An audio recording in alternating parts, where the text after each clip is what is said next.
ఇదిగోండి మనము మల్లె చెట్టును క్రూన్ చేస్తే మంచిగా పూత వస్తుందని చెప్పాను కదా. మంచిగా పూతనైతే స్టార్ట్ అయింది. దాంతోపాటు ఇదిగోండి మనకు ఆకులు కట్ చేస్తే వస్తుందని చెప్పాను కదా. ఇక్కడ ఆకులు ఉండేవి, ఆకులు కట్ చేశాను కదా. ఆకులు కట్ చేసిన ప్లేస్లో కొత్త చిగురు వచ్చేసింది చూసారు ఇక్కడ మీరు. ఇక్కడ కూడా వస్తుంది ఇదిగోండి. ఇక్కడ కూడా కొమ్మ కత్తిరింపు చేస్తే ఇక్కడ కూడా సైడ్ బ్రాంచెస్ వచ్చాయి. ఇదిగోండి ఇలా చిన్న చిన్న చిగురులు అయితే స్టార్ట్ అవుతాయి అనమాట. అలా కొత్త చిగురులు వచ్చినప్పుడు ఆ యొక్క కొత్త చిగురుల ప్లేస్లని ఇదిగోండి ఇక్కడ కూడా ఆకు కత్తిరించిన ప్లేస్ని కొత్త చిగురు వచ్చింది చూడండి. దీనికి పూత కూడా స్టార్ట్ అయిపోయింది. ఇంకోటి ఇలా పూతనైతే వస్తుందన్నమాట. ఈ యొక్క విరజాజితో పాటు మనకి దొడ్డు మల్లె కూడా వస్తుందన్నమాట. డబల్ మల్లె, సెంటు మల్లె అలా అంటారు కదా.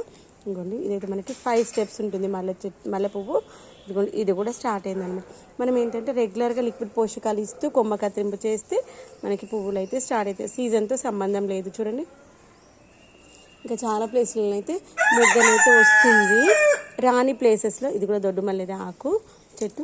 ఇదిగోండి ఇలా కొమ్మలు కట్ చేస్తూ ఆకులను క్రూంచాలి. ఇదిగోండి ఇక్కడ కూడా స్టార్ట్ అయింది చూసారా. అలా మనకు ఎక్కడైతే ఆకులు వాడిపోయినట్టు అనిపిస్తున్నాయో ఆ ప్లేస్లో కట్ చేసేయాలి. చిగురు వస్తలేదో అనిపిస్తే చాలు తీసేసేయచ్చు. ఇదిగోండి ఇది కూడా దొడ్డు మల్లెదే.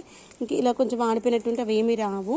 అవి కట్ చేసేసామనుకోండి మంచిగా కొత్త చిగురు వచ్చేసి తప్పకుండా మనకి పూతనైతే వస్తుంది. ఇదిగోండి ఇది కూడా ఇంకా రాదు. మనకు పూత వచ్చేది ఉంటే అది లేతగా ఉన్నప్పుడు మాత్రమే పువ్వు మొగ్గ అయితే స్టార్ట్ అవుతాయి అన్నమాట. ఇదిగోండి ఇక్కడ వచ్చింది ఇంకా చాలా ప్లేసెస్లో వచ్చాయన్నమాట. ఇదిగోండి ఇక్కడ కూడా ఇంకా రాదు అనుకున్నప్పుడు తీసేసేయాలి. ఇంకోండి ఇక్కడ చూడండి చాలా ఎక్కువగా వస్తాయి. ఇక్కడ మూడు మొగ్గలు వస్తున్నాయి. ఇది కూడా దొడ్డు మల్లెని. అది కూడా అక్కడ పైన కూడా ఉంది చూడండి దొడ్డు మల్లె. ఇదిగోండి అలా వస్తూ ఉంటాయి అన్నమాట. చూసారా మనము దానికి అసలు తీసేయాలి అనుకున్న మొక్కనే నేను 2-3 నెలల్లో దాన్ని మొత్తం క్రూన్ చేసేసి మళ్ళీ పువ్వులు అయితే వస్తున్నాయి. అది సీజన్ కూడా లేదు, సీజన్ కూడా కానప్పుడు కూడా వస్తుంది. ఏ చెట్టు అయినా సరే మనం సీజన్ లేకుండా కూడా రావాలి అంటే కొమ్మ కత్తిరింపు చేస్తూ లిక్విడ్ పోషకాలు అయితే ఇస్తూ ఉండాలి. కొమ్మను ఎప్పటికప్పుడు హెల్తీగా ఉంచుకోవాలి. మొక్కలు బుషీగా ఉండొద్దు. బుషీగా ఉంటే అవి పోషకాలు అనేటువంటివి మనం ఇచ్చేవన్నీ ఆకుల రూపంలో వెళ్ళిపోతుంది. మొక్కకైతే పెస్ట్ ఎక్కువ వస్తుంది, గుర్తుపెట్టుకోండి. అవి రెండు ఉండకుండా ఉండాలంటే మొక్కను ఎప్పటికప్పుడు కొమ్మ కత్తిరింపు చేయాలి. తర్వాత ఇలా ఎండిపోయిన కొమ్మలు ఏమైనా ఉంటాయి కదా అవి ఎప్పటికప్పుడు తీసేసేయాలి. అప్పుడు మొక్క అయితే హెల్తీగా ఉంటుంది.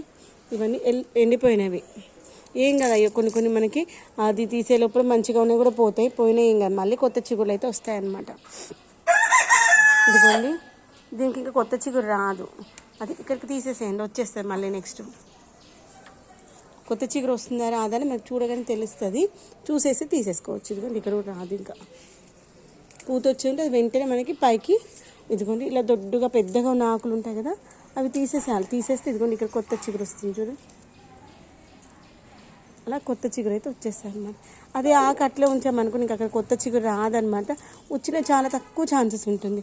ఒక 10 ఆకులు ఉంటే ఒక్క ఆకుకు రావచ్చు. అలా కొమ్మ కత్తిరింపు చేస్తే మాత్రం ఇదిగోండి చూపిస్తుంది చూడండి. ఇదిగోండి ఇక్కడ వస్తుంది. ఇదిగోండి ఇక్కడ కూడా స్టార్ట్ అయింది చూడండి కొత్త చిగురు. ఇదిగోండి ఇక్కడ కూడా కొత్త చిగురు వస్తుంది. అలా మనము ఆ యొక్క ఆకులు తీసేస్తే మాత్రమే ఆ ప్లేస్లో కొత్త చిగురు రావడానికి ఛాన్స్ ఉంటుంది. ఎందుకంటే మనం ఇచ్చే పోషకాలు అది కొత్త మొక్క రావడానికి హెల్ప్ అవుతుంది. లేదంటే ఆ పాత మొక్కని ఆ యొక్క ఆకు అనేటువంటి స్ట్రాంగ్గా కావడానికి ఉపయోగపడుతుంది అనమాట. ఓకేనా. నేను పువ్వులు తెంపలేదనమాట, అందుకని ఆ యొక్క పువ్వులు అయితే తెంపాను. ఇవి వెంటనే దేవుడికి కాదు మనకు కాదు, మన కోడి పిల్లలకి ఇష్టం అనమాట.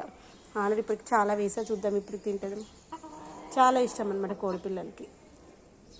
ఎక్కువగా వచ్చినప్పుడు అయితే వాడికి కూడా 50% ఇచ్చి 50% దేవుడికి ఇస్తాను. నేను పోయి తింటా బావి. కోడి పిల్లల కోసం అన్నీ పెట్టేద్దాం.